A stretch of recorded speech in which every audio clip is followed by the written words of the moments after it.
Okay, so we're going to jump right into our lead story for today, which is the very real possibility of President Biden getting impeached within the next few months. You can wait to hear all the evidence, but let me know in the comment section below whether or not you believe the recent actions of President Biden are deserving of impeachment.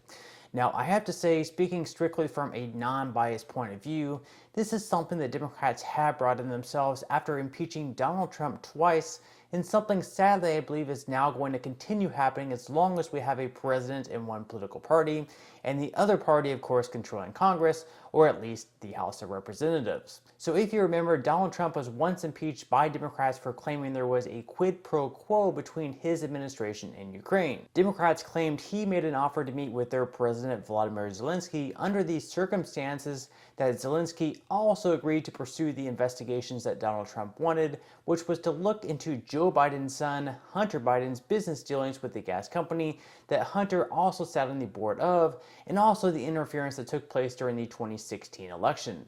Democrats also claimed that President Trump threatened Ukraine's president that he would withhold military aid if they failed to meet his demands. Later on, of course, Zelensky did publicly proclaim that Trump never pressured him, so therefore there wouldn't have been a quid pro quo, but nevertheless, Trump was impeached in the end anyways. And now, here we are a few years later, and Republicans are now accusing President Biden of committing a quid pro quo as well. You see, just a few days back, the Kingdom of Saudi Arabia announced that they would be starting to cut oil production in their country, which in turn would mean lower supply for the United States, which in turn would mean higher prices at the pump. Higher prices right before the midterm elections, which wouldn't exactly be the best news for Joe Biden or the Democratic Party. So President Biden, knowing this of course, went to Saudi Arabia and said, "Hey, you think you could consider postponing those oil cuts for just one more month?" One more month would conveniently fall right after the midterm elections, where a spike in gas prices after the elections wouldn't hurt them nearly as much. Now, because OPEC is cutting production in Saudi Arabia, President Biden is now refusing to say whether or not he would support cutting off weapon supplies to their country, which Republicans are saying is a quid pro quo in itself. Their claim is that President Biden is making a threat to the Saudis that if you decide to cut oil production and don't hold off your decision to cut production for one more month after our election, then in turn, we're going to stop supplying you guys with weapons. Republicans believe that since Donald Trump was impeached for making threats to Ukraine's president about withholding military aid if they don't comply with what he wants them to investigate into, Joe Biden should also be impeached because he's doing the exact same thing by trying to help himself politically in advance of a very important election.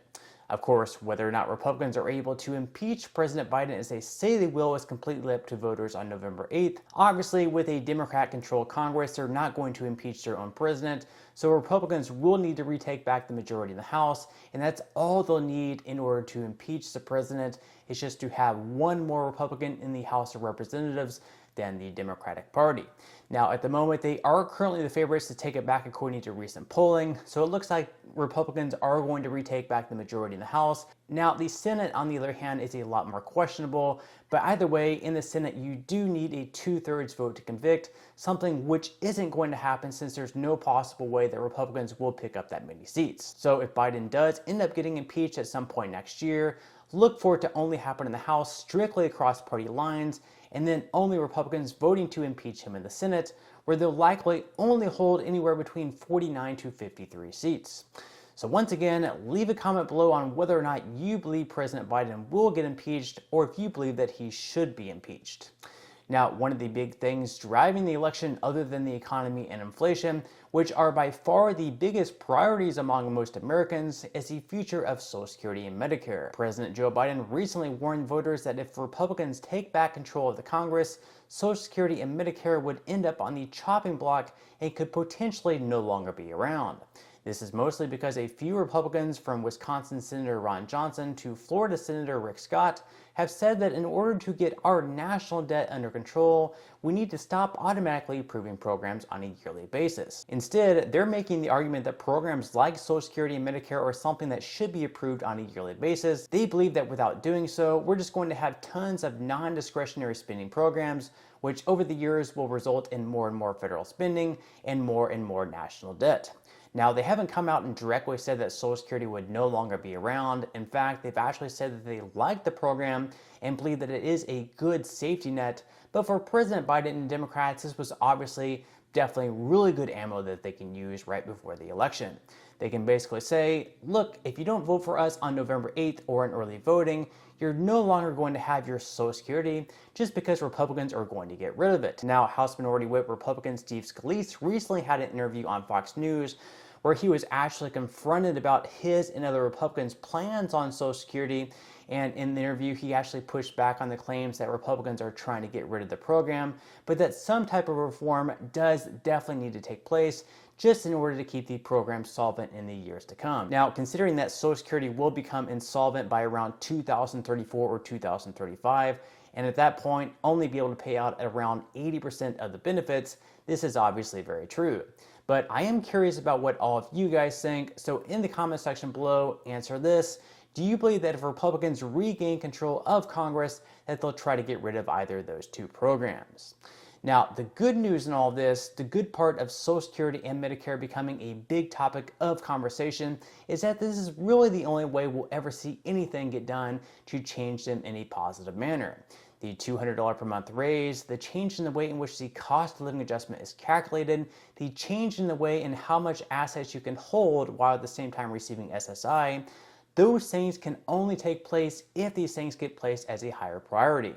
And right now, the only things we're hearing out of Congress right now are the problems with inflation, rightfully so. Then, of course, the war over in Ukraine. COVID is still around, although talked about a whole lot less.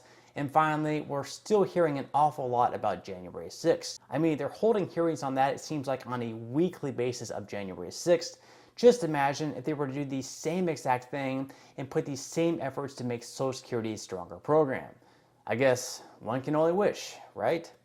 Now, moving into some money news, where stocks so far have started out the week doing really well, with the S&P 500 up by 1.14% on Tuesday, the Dow Jones up by 1.12%, and the Nasdaq also in the green, up by 0.90%.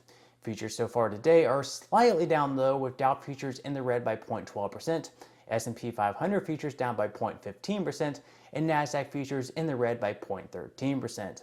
Now, unlike the stock market, Bitcoin over the last day has actually been down by nearly 2% and is currently still sitting in the low 19,000s. Now, since the recent rally in the stock market, the S&P 500 is now up by slightly over 1% for the month of October, something I'm not sure will continue on with as much volatility as we've been seeing, at least in the market. Now, in early November, we'll have yet another rate hike, most likely of another 75 basis points, which in turn will most likely result in more sell-offs in the market.